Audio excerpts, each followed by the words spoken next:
Patología de la altura. Está en base al libro de Medicina Interna de Harrison. Este capítulo está en su página web, donde básicamente menciona varias enfermedades. Vamos a comenzar con este caso clínico. Se trata de un paciente masculino de 48 años de edad. Llega a la ciudad del Alto, al aeropuerto, desde la ciudad de Santa Cruz, con una frecuencia respiratoria de 32, saturación de 86%, con una fracción inspirada al 21%, es decir, al aire ambiente. Además presenta una secreción asalmonada, más o menos una secreción espumosa rosada. Al examen físico llama la atención que presenta a la auscultación estertores crepitantes en ambos hemitórax. Se le hace un electrocardiograma, se le hace radiografía de tórax y algunos laboratorios donde tenemos el BNP para falla cardíaca, troponinas para infarto agudo de miocardio y dímero D para tromboembolismo pulmonar, los cuales son negativos. Entonces, básicamente, el antecedente es muy importante, ¿no? Que de una zona, una presión barométrica alta, viene una zona con una presión barométrica muy baja. Entonces, acá en este tema debemos saber qué enfermedades existen en la altura, sobre todo con el antecedente de que vienen de niveles sobre el mar. Entonces nosotros debemos saber qué es la aclimatación, qué es la adaptación y qué pasa si una persona no se aclimata, cuáles son los fenómenos fisiológicos de la aclimatación y si tiene efectos protectores o contra la enfermedad de la altura. La adaptación debemos de diferenciar entre la aclimatación. Algo muy importante es qué es la respuesta ventilatoria hipóxica. Hay muchos estudios y además en el libro de Harrison menciona que esta respuesta ventilatoria hipóxica puede ser crucial en cuanto a quienes puedan desarrollar edema pulmonar agudo de altura o el edema cerebral de la altura, ¿no? Y tenemos otro a nivel ya molecular. ¿Qué función tiene el factor alfa inductible de hipoxia? Este es un factor que vamos a ver que activan varios genes que están involucrados en la angiogénesis, en la vasodilatación y en la eritropoiesis. Además que está involucrado en la hiperplasia de los quimiorreceptores, ya esto detectado en Perú por un estudiante de medicina. ¿Cuál es el manejo de un edema pulmonar de altura? Porque o es lo mismo manejar un edema pulmonar cardiogénico, no cardiogénico, o darle diurético. Pues desde ahí les puedo adelantar que acá está proscrito, está contraindicado dar diuréticos, ¿no? Es más, el paciente está deshidratado, como lo vamos a ver. ¿Cuál es el manejo del edema cerebral de altura? Súper importante. ¿Y por qué los nativos empeoran más el edema pulmonar de altura cuando van a una zona baja? Por ejemplo, una persona que haya nacido en la altura y está por buenos años y de repente va al mar y regresa de una temporada, el edema pulmonar agudo de altura suele ser peor y pues suele tener mayor mortalidad, y vamos a explicar el por qué son las teorías.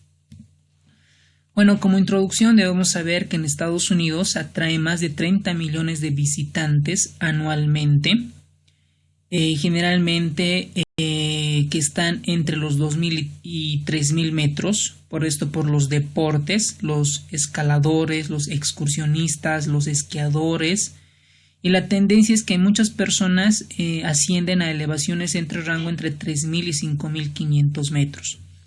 Esto de los metros es posible pregunta de examen, es más, ya entró en el examen de la residencia de Bolivia la clasificación de la altura, que lo vamos a ver posteriormente. Cuando nosotros realizamos un buen diagnóstico, tratamiento, pues el paciente va a ir muy bien y debemos saber las medidas de prevención que disminuyen la morbimortalidad. En cuanto a la fisiología de la altitud, básicamente el pilar donde va a involucrarse es la hipoxia hipobaríca, ¿no? Esta hipoxia hipobárica depende de la presión inspiratoria de oxígeno. Esta presión inspiratoria de oxígeno depende de la FiO2 por la presión barométrica menos 47, que es la presión vapor de agua. Por ejemplo, en la ciudad de La Paz estamos a 3.600 metros sobre el nivel del mar con una presión barométrica de 495. Está muy baja a comparación de, por ejemplo, vamos a ver, por ejemplo, a nivel del mar, que son 760 milímetros de mercurio. Entonces, en este esquema, por ejemplo, del UpToDate, aquí nos explican claramente cómo la PO2, a comparación en la altura y a 4.300 metros y al nivel del mar, cómo cambia radicalmente. A nivel del mar, por ejemplo, tenemos un oxígeno de 150, y a medida que va pasando por el gas alveolar, la sangre arterial y la sangre venosa mixta, va descendiendo entre 35 y 40. Mientras que al nivel de la altura, este oxígeno pues está entre 80 y 90, y a medida que va pasando al gas alveolar y al contenido arterial de oxígeno, miren esta diferencia importante en cuanto al contenido arterial de oxígeno, y básicamente es casi similar en la sangre venosa mixta. Por ejemplo, una gasometría a nivel del mar obviamente no va a ser la misma en la ciudad de La Paz. Lo que no va a cambiar es el pH, ¿no? Por lo menos estamos entre 7.35 y 45. La PO2 a nivel del mar está más de 90 milímetros de mercurio, a nivel de la ciudad de La Paz 60, la PCO2 30, a nivel del mar 40, el bicarbonato entre 19 y 22, a nivel del mar 22-27, y el déficit de base y el exceso de base en La Paz de 0 a más menos 5 y a nivel del mar más 2 más menos 2. Y esto es muy importante, ¿no? Porque la saturación normal en la ciudad de La Paz es de 90 a 93% y a nivel del mar mayor al 96%. Eso tiene implicaciones en cuanto a criterios de diagnóstico son de síndrome de distrés respiratorio agudo, porque una variable es la PaFiO2.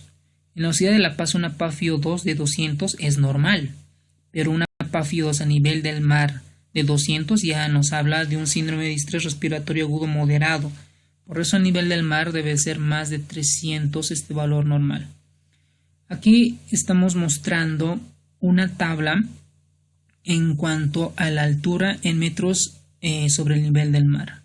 Por ejemplo, La Paz está a 3.650, Sucre a 2.700, Cochabamba 2.558, Santa Cruz 416 y en Beni 155, prácticamente casi a nivel del mar. Y dentro de las ciudades más altas están Potosí con un 4.070 metros y la Ciudad del Alto con 4.000. Esto en los exámenes en la residencia médica ya ha sido preguntado. ¿Cómo se clasifica la altura? Se denomina altura intermedia en cuanto a 1.500 a 2.500 metros sobre el nivel del mar. Altura 2.500 a 3.500. Gran altura 3.500 a 5.800. Y extrema altura mayor a 5.800. ¿Por qué se clasifica acá? Porque en base a esta clasificación vamos a ver qué enfermedades son frecuentes en la altura, en la gran altura y en extrema altura. La mayor parte de estas enfermedades en la altura se manifiestan cuando uno asciende a más de 2.500 metros sobre el nivel del mar. Ahora, cuando una persona, por ejemplo, en este caso clínico de la ciudad de Cochabamba, Santa Cruz, asciende a la ciudad de La Paz, hay un proceso que se denomina la aclimatación. ¿Qué es la aclimatación? No es nada más que una serie compleja de cambios fisiológicos que involucran sistemas multiorgánicos que se producen en periodos variables de minutos de semana. En resumen, son cambios fisiológicos para adecuar, para que no cambie el contenido arterial de oxígeno. ¿Okay? Entonces, ¿qué es lo que va a pasar? A medida que vayamos ascendiendo, disminuye la presión inspiratoria de oxígeno.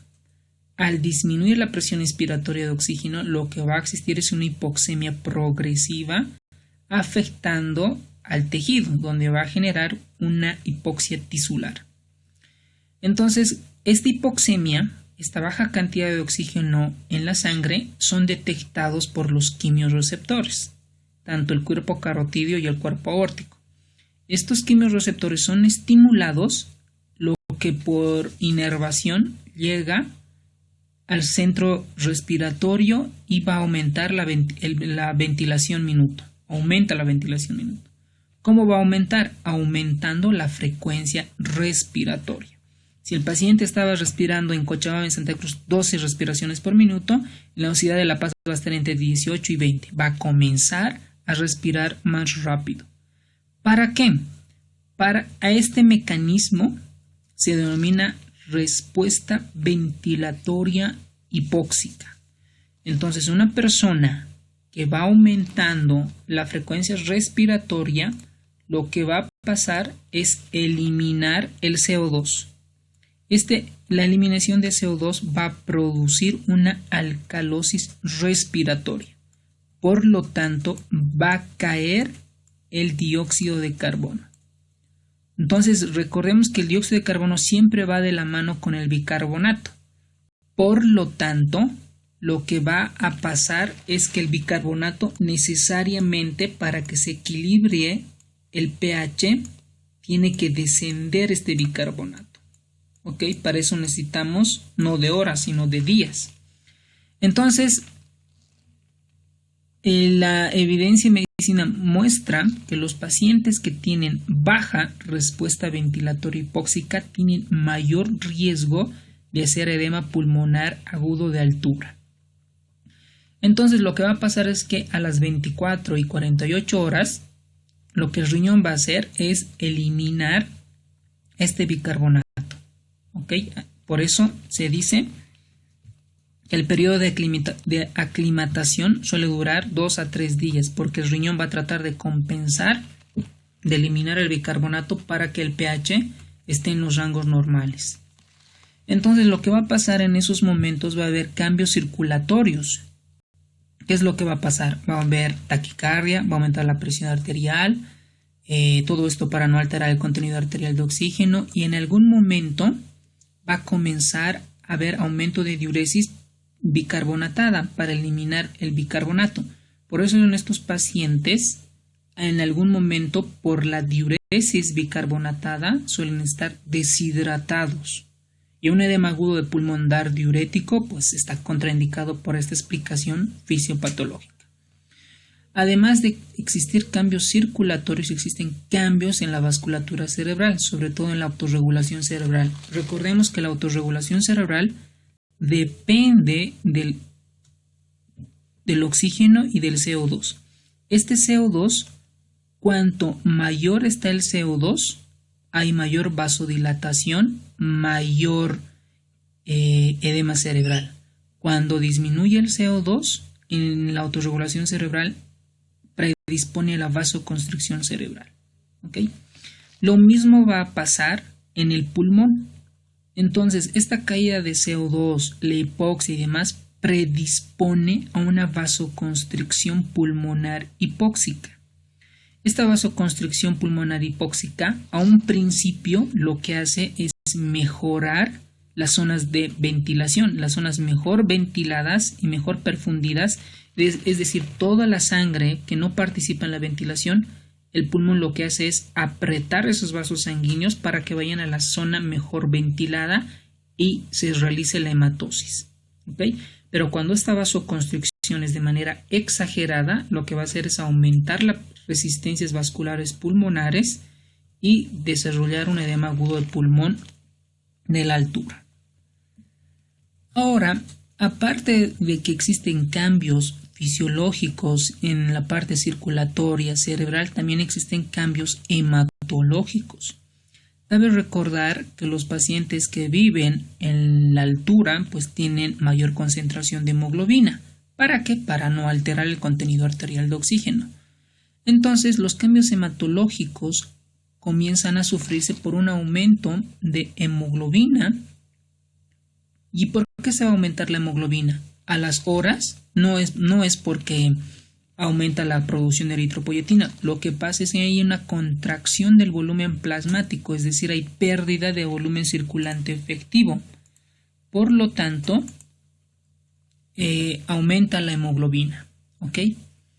Pero cuando pasan los 10 a 14 días, esta hipoxia estimula a las células renales intersticiales para la producción de eritropoyetina, y esta hormona eritropoyetina estimula la eritropoiesis en las células madres eritrocíticas. Pero además de esto, cuando un paciente a un principio entra en alcalosis respiratoria, este estimula de manera importante para la producción del 2,3-difosfoglicerato. Recordemos que en la curva de disociación de la hemoglobina, para liberar oxígeno, la curva debe desplazarse hacia la derecha. Y ojo, puede ser pregunta de fisiología, ¿qué variables o qué factores intervienen en la desviación hacia la derecha en la curva de disociación de la hemoglobina? Debo de recordarles, es el aumento del 2,3-difosfoglicerato, el aumento de PCO2, la disminución del PCH y el aumento de temperatura. Además, se han descrito en la parte biomolecular que el factor inductible de hipoxia, es decir, cuando la hipoxemia se encuentra presente, va a estimular factores de crecimiento, sobre todo el factor de crecimiento netoleal vascular, que predispone a la angiogénesis. Además, estimula la síntesis del óxido nítrico, todo esto generando la vasodilatación y a la mejor perfusión tisular. Entonces, este año, West, que es uno de los padres de la fisiología respiratoria, saca un artículo donde cómo es los efectos de la hipoxia crónica y los efectos fisiológicos. Básicamente hace hincapié en la eritropoiesis, angiogénesis. Ahora, la aclimatación, cuando sucede, cuando una persona tiene estos principios fisiológicos, mejora la oxigenación en los tejidos y a nivel celular. Bueno, la aclimatación difiere de la adaptación, ¿no? Porque esta se refiere a cambios fisiológicos que tienen lugar en respuesta a la exposición crónica a la hipoxia hipovárica a lo largo de generaciones. Por ejemplo, pues un paciente que ya está adaptado tendrá eritrocitosis compensatoria. En los niños en la altura se han demostrado que hay mayor persistencia del conducto arterioso. Tienen buena respuesta ventilatoria ante la hipoxemia, entre los ejercicios. Eso es cuando una persona ya está adaptada y es más, no tiene ninguna signo-sintomatología. Ahora, la capacidad de aclimatación depende de ¿qué? Bueno, esta aclimatación, según los libros, depende de varios factores. En realidad es multifactorial. Tanto de factores intrínsecos propios del paciente o de la persona, genética, dieta, medicamentos, comorbilidades, etc. Y de factores externos, como el alcohol, medicamentos, temperatura. Por ejemplo, el grado de estrés hipóxico, es decir, qué tan rápido alcanza la altitud, eso es un factor importante en cuanto a la aclimatación. Cuanto más rápido asciende a la altura, pues obviamente la aclimatación no está compensada. Cuanto más lento, por lo menos entre las 24 y 48 horas, tiene mayor factor pronóstico bueno para que tenga una buena aclimatación. Bueno, la variación genética, anatómica, condiciones médicas, factores extrínsecos también predispone. La aclimatación permite estar en buenas condiciones sin oxígeno suplementario. Esto ya se ha demostrado en los escaladores en la parte de Everest, cuando los escaladores ascienden de manera gradual y tienen mejor aclimatación y pues no necesariamente usan oxígeno. Ahora, este factor alfa inductible de hipoxia es un factor de transcripción responsable de activar más de 1000 genes en cuanto a la respuesta a la hipoxia. Ahora, Esto es en cuanto relaciona la fisiología, la aclimatación y la adaptación. Ahora, cuando una persona está en la altura, ¿qué enfermedades o condiciones médicas pueden aparecer o manifestarse en estos? Dentro de las enfermedades propias de la altura, tenemos 4. La enfermedad aguda de montaña, lo que más frecuente está presente, el edema cerebral de altura y el edema pulmonar de altura. ¿Ok? Esto es lo que nosotros vamos a desarrollar. Pero como mi título dice patología de la altura, pues se supone que además debemos de saber que existen enfermedades relacionadas con la altitud, y esto es una lista parcial, ¿no? El dolor de cabeza a gran altitud, simplemente una cefalea, faringitis, bronquitis a gran altura, síncope a gran altura, hipoxia aguda, síndrome de cerebro orgánico, edema periférico, dormir de respiración periódica, similar a la apnea central del sueño, una queratitis ultravioleta, la ceguera de nieve, la retinopatía a gran altitud, hipotermia y congelación, deterioro de gran altitud, reingresar a un edema pulmonar. Ahora, de manera crónica, tenemos el mal de montaña crónico, la enfermedad de Monge, luego tenemos la policitemia crónica de montaña, hipertensión pulmonar a gran altitud con o sin falla cardíaca derecha, reingreso a edema pulmonar y problemas del embarazo, preeclampsia, hipertensión, recién nacidos con bajo alpacero. Ahora también existen problemas potencialmente exacerbados por la altura, sobre todo las enfermedades cardíacas congénitas, la hipertensión, hipertensión pulmonar, enfermedad coronaria, falla cardíaca, EPOC, anemia, respiración desordenada del sueño, retención urinaria por hiperplasia benigna de próstata, embarazo de alto riesgo y queratotomía radial. Bueno, esto es lo que nosotros vamos a comenzar a describir. El mal agudo de montaña, el edema cerebral de altura y el edema pulmonar de altura. Y en la parte crónica está el mal crónico de montaña o la enfermedad de Monge. Después además se han descrito algunas alteraciones en la respiración durante el sueño no REM, que es una forma de respiración de Cheyne-Stokes. No es tan frecuente, y además de hemorragia retiniana a gran altitud. La otra clasificación que es muy importante es en cuanto al tiempo de exposición y a la severidad. Todavía no hay bibliografía, o en realidad nosotros debemos de reportarla cuando se dice un mal agudo como tal. Supongo menos de 48 horas, es una opinión personal. Mal de altura subaguda, mal de altura crónico. ¿Por qué digo aquí 48 horas? Porque es el paso en cuanto sucede la aclimatación. Esto se puede dividir entre leve, moderado y grave.